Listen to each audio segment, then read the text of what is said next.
the temporary tax of the Civil War. I hope you brought snacks.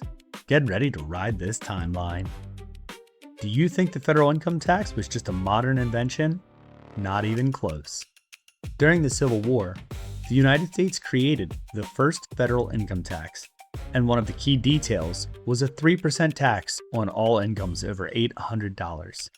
But here's the part that really grabs me. It was supposed to be temporary.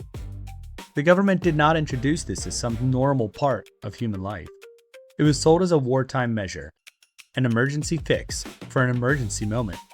The Union needed money, and it needed it fast. Armies had to be raised, fed, clothed, transported, armed, and paid. The old ways of raising revenue were just not enough money for a war this large.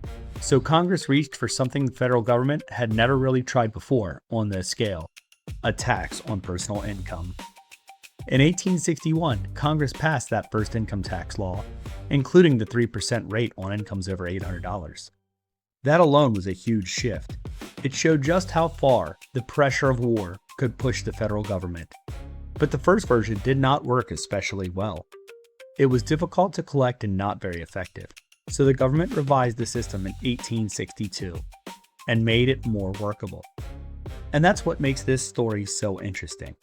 Even though this temporary wartime tax did not last forever, and Congress eventually repealed it after the Civil War in 1872, precedent had been set.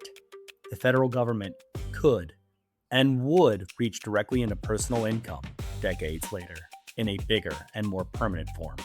So next time somebody says income tax is just a 20th century problem, remind them Americans were already hearing that old line in the 1860s. Don't worry, it's only temporary. Like, subscribe, and leave a comment. Let's ride this timeline again.